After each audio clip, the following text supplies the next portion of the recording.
শুটকি আমাদের কম বেশি সবারই পছন্দ। আমরা অনেকে শুটকি বোনা খেতে খুব বেশি পছন্দ করি। আর সেই শুটকি বোনা যদি হয় কাঁঠালের বিচি দিয়ে, তাহলে তো মজাটা আরও বেশি বেড়ে যায়। আমি আজকে আপনাদের সাথে শেয়ার করব কাঁঠালের বিচি দিয়ে শুটকি বোনা। এখানে আমি শুটকিকে লইট্টা শুটকি ভালো করে কেটে পরিষ্কার করে কয়েকবার ঠান্ডা পানি দিয়ে ধুয়ে নিয়েছি। এখন হালকা কুসুম গরম পানি দিয়ে ভিজিয়ে রাখছি, কারণ লইট্টা শুটকিতে অনেক বেশি ময়লা থাকে। গরম পানিতে ভিজিয়ে রাখলে ময়লাটা চলে যায়। দেখুন, কাঁঠালের বিচি চিলে পরিষ্কার করে আমি কুচি করে নিয়েছি, আর সেই ভিজিয়ে রাখা লইট্টা শুটকিটা আমি পরিষ্কার করে ধুয়ে নিয়েছি। এবার আমি চলে যাব চুলায়। আসসালামু আলাইকুম এভরিওয়ান, সুলতানা লাইফস্টাইল চ্যানেলে আপনাদেরকে আরও একবার স্বাগতম। চুলে আমি একটা কড়াই বসিয়ে দিয়েছি, সেখানে আমি দিয়ে দিচ্ছি 3 টেবিল চামচ পরিমাণ সয়াবিন তেল। তেলটা গরম হয়ে আসলে এর মধ্যে আমি দিয়ে দিব 3টা পেঁয়াজ কুচি।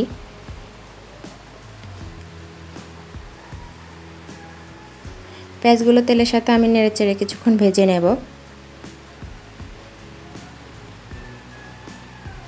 অল্প কিছুক্ষণ ভাজা হয়ে গেলে আমি এর মধ্যে দিয়ে দিব আদা এবং রসুন পিষা 1 টেবিল চামচ। এরপরে দিয়ে দেব 1 চামচ হলুদ গুঁড়া, 1 চামচ মরিচ গুঁড়া, আরও হাফ চামচ মরিচ গুঁড়া। ঝালটা আমি একটু বেশি দিচ্ছি, কারণ শুটকি বোনাটা একটু ঝাল ঝাল হলে খেতে আমার কাছে খুব বেশি মজা লাগে। দিয়ে দিচ্ছি 1 চামচ জিরা গুঁড়া, হাফ চামচ ধনিয়া গুঁড়া। সবগুলো উপকরণ দিয়ে আমি তেলের সাথে আবারও নেড়েচেড়ে ভাজতে থাকব।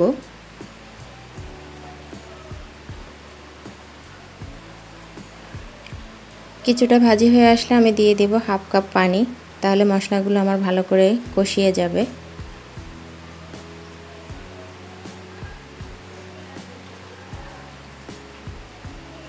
কিছুক্ষণ কষানোর পরে এই পর্যায়ে আমি দিয়ে দেব একটা টমেটো কুচি।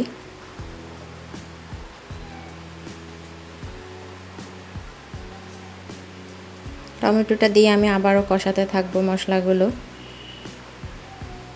অনেকক্ষণ কষানোর পরে আমি দিয়ে দেব এখানে অনেকগুলো, প্রায় 1 কাপ পরিমাণ রসুনের কোষ আমি 2 ফালি করে রেখেছি। রসুনটা দিয়ে আমি আবারও কষাতে থাকব।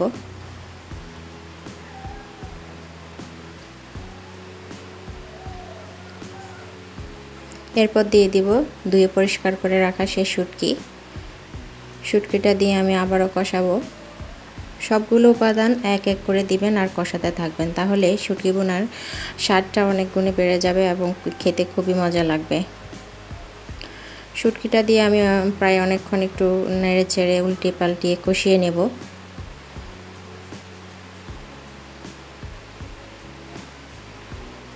আমার অনেকক্ষণ কষানো হয়ে গেছে, দেখুন একদম মাখা মাখা হয়ে গেছে। এই পর্যায়ে আমি দিয়ে দেব কুচি করে রাখা সেই কাঁঠালের বিচি। কাঁঠালের বিচিটা দিয়ে আমি আবারও মিক্সড করে উল্টিয়ে পাল্টিয়ে আরও কিছুক্ষণ রান্না করে নেব।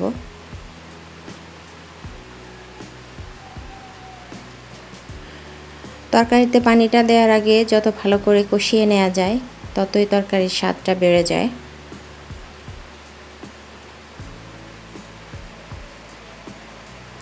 এ পর্যায়ে দিয়ে দিব আমি পানিটা আমি হিটারে গরম করে রেখেছি। গরম পানি দিলে আমার কাছে মনে হয় ভালো হয়, সেজন্য আমি গরম পানি অ্যাড করছি এটার সাথে।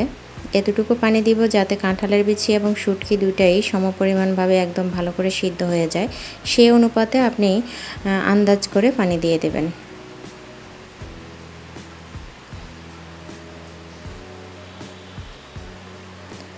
এই পর্যায়ে আমি ঢাকনা দিয়ে ঢেকে দেব।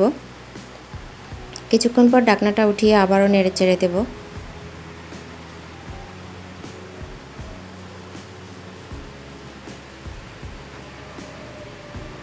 যেহেতু কাঁঠালের বিচি সিদ্ধ হতে একটু সময় লাগে, তাই আবারও ঢেকে দিচ্ছি। 5 মিনিট পর ঢাকনাটা উঠিয়ে আমি এর মধ্যে অ্যাড করব 4 থেকে 5টা কাঁচামরিচ।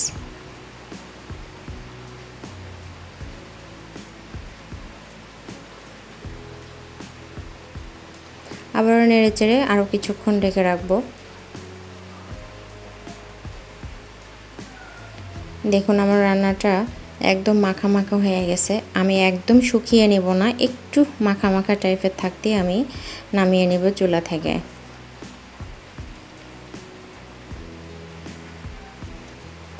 আমার কাছে মনে হয় এরকম মাখা মাখা থাকলে খেতে অনেক বেশি মজা লাগে। কাঁঠালের বিচিটা দেখতে যদিও একদম আস্ত আস্ত রয়েছে, কিন্তু আমি আপনাদেরকে একটা উঠিয়ে দেখাচ্ছি।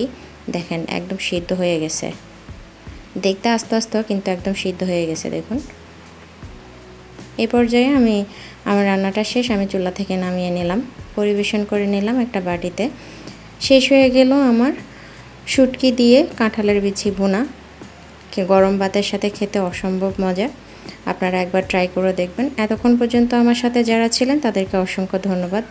আপনারা ভালোবেসে আমার চ্যানেলটি সাবস্ক্রাইব করে রাখতে পারেন, আর যারা অলরেডি এই কাজটি করেছেন তাদেরকে অসংখ্য ধন্যবাদ। দেখা হবে অন্য কোনো দিন অন্য কোনো নতুন রেসিপি নিয়ে। সেই পর্যন্ত সবাই ভালো থাকবেন, সুস্থ থাকবেন। আসসালামু আলাইকুম, আল্লাহ হাফেজ।